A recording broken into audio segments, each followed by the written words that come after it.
I'm going to sketch a depiction of what happens here, and for reasons it'll become apparent, I'm going to have my x0, y0 here, and I'm going to just consider a delta y interval in this direction and a delta x interval in this direction. Now, in our three-dimensional coordinate system, a delta y in this direction would be positive. With the usual orientation, our delta x in this direction would be a negative change in x. And that's okay. You'll see why we do this in a minute. It just makes the picture much easier to draw, and then we can generalize to the question of error analysis. Okay, I'm going to complete this rectangle. So now here I've got the point x0 plus delta x, y0 plus delta y.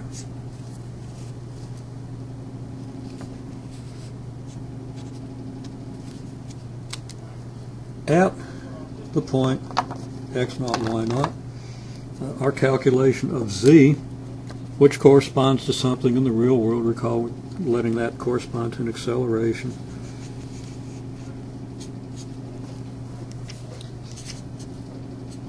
we'll have the value f of x0, y0. If we move a distance delta y parallel to this segment, we're going to end up at a point here.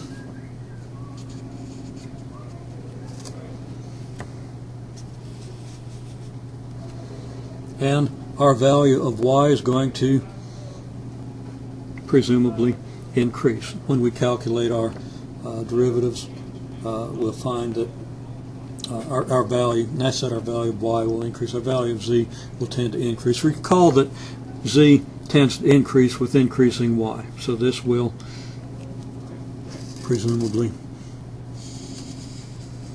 cause the value of our function to increase. Our function is, the value of our function is z. So we have a triangle here where this altitude of the triangle is the change in the value of z due to this change in y.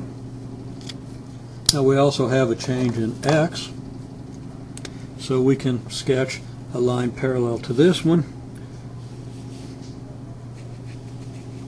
And if we come up to here, a distance equal to this, then move back parallel to our x-axis, we have a rectangle moving back in the x direction.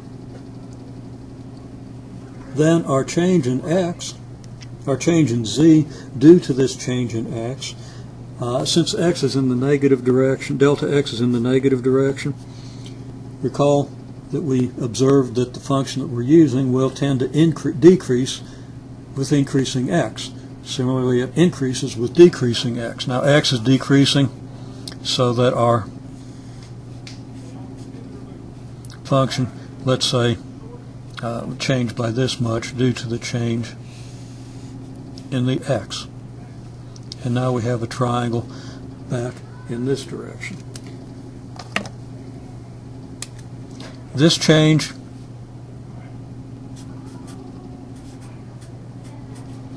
is equal to the value of the y derivative evaluated at x0, y0 of our function f times delta y,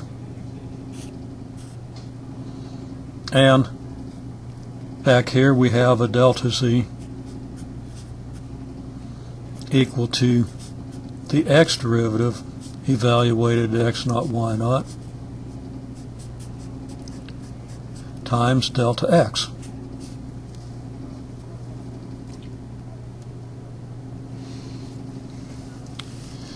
We can complete a three-dimensional diagram, and it's going to get a little messy with the labeling and so forth. But we can come up here, we can come up here, and similar to figures that we've drawn before, we can draw a triangle similar to this green triangle up here.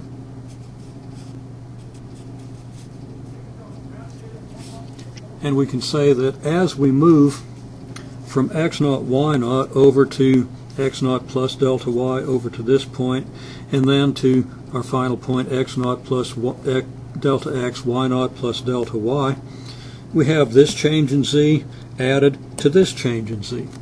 Now that's the case to the extent that this triangle is similar to this triangle. Remember, this function is changing, and the slope of the function in the x direction might well be changing. But to the extent that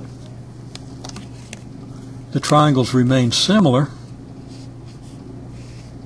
we're going to have a triangle here, and I'm going to make that green, and this should be similar to this triangle.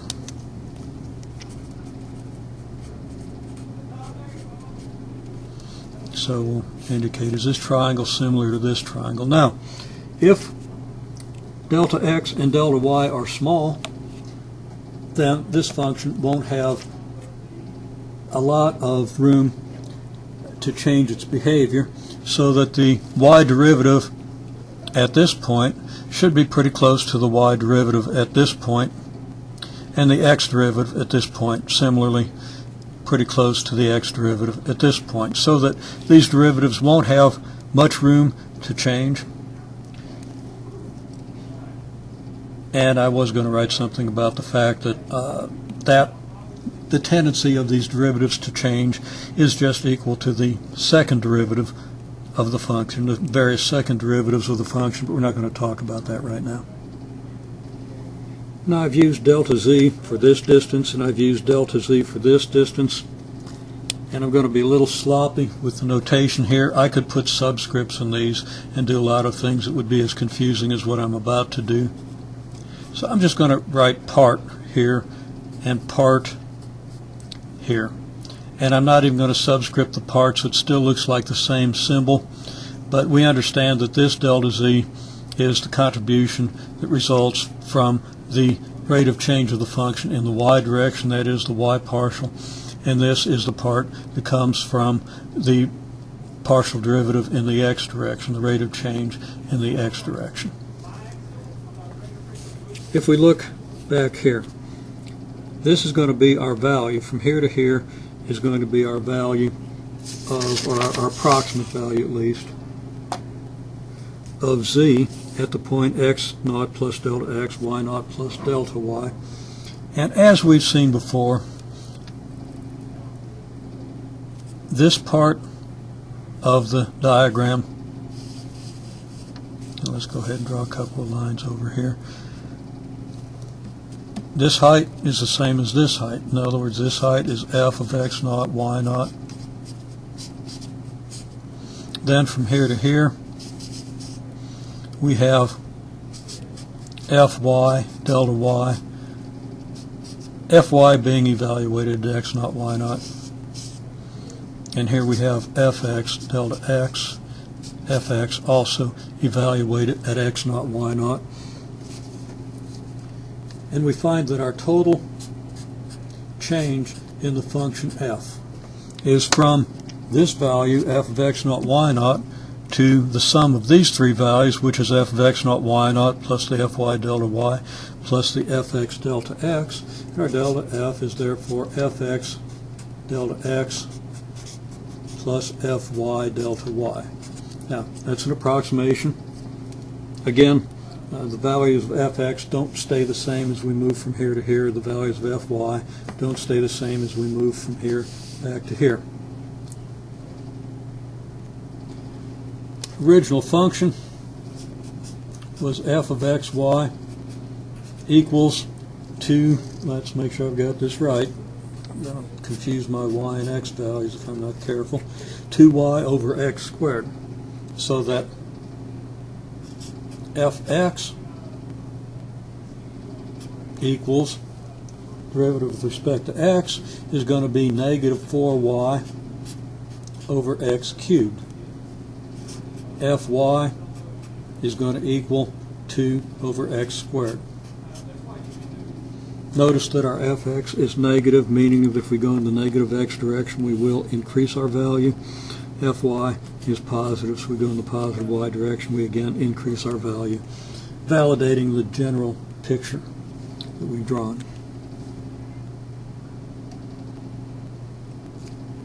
Recall that our x naught was 3.6 seconds plus or minus 0.4 seconds.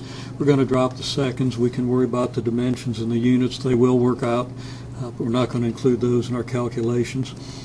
And y naught is 30 centimeters plus or minus 2 centimeters. That's 30 plus or minus 2. So that this is the form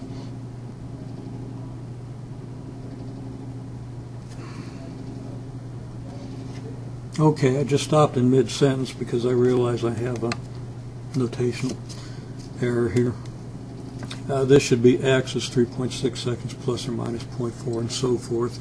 I'm going to not worry too much about that. I'm just going to say that this now says we have x naught y naught equals 3.6, 30 with the delta x of plus or minus 2 centimeters and a delta y of plus or minus 0.4 seconds. We're not going to worry about the units, so that's just going to be a plus or minus 2, and this is going to be a plus or minus 0.4. So that our delta F is going to be what? First of all, our Fx. Now Fx is 4y over x cubed, and it's going to be evaluated at x naught, y naught. Now let's just review. X naught, y naught is 3.630. Delta x is plus or minus 2. Delta y is plus or minus, and delta x is not plus or minus 2. Phooey. I've been mixing up my x's and y's, and this is all messed up. My delta x is plus or minus 0.4. My delta y is plus or minus 2. This problem originated when I wrote my x's and y's in reverse order here. I wrote them in that order for no good reason other than connotation of the letter x.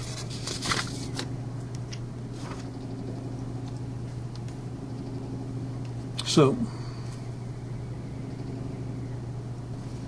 delta x is our uncertainty in x. The 3.6 is plus or minus 0.4.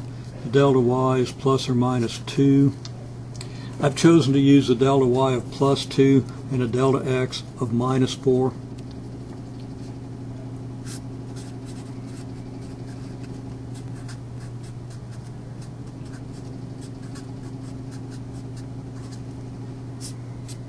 And now I should be able to evaluate these partial derivatives. Fx is just negative 4y over x cubed. Evaluating that at x naught, y naught, and being careful not to confuse my x's and y's, I have minus 4 times 30, y is 30, y naught is 30, divided by x naught cubed, which is 3.6 cubed, and that's times my delta x, which is negative 0.4. My Fy is 2 over x squared, so that's merely 2 over 3.6 squared multiplied by my delta y, which is plus 2. Now we can calculate this, and I'm just going to write down a rough approximation. You can figure out the numbers. I think this comes around 0.6. and this comes out somewhere around 0.3, which is 0.9. Our conclusion, well, let's draw the conclusion in another clip.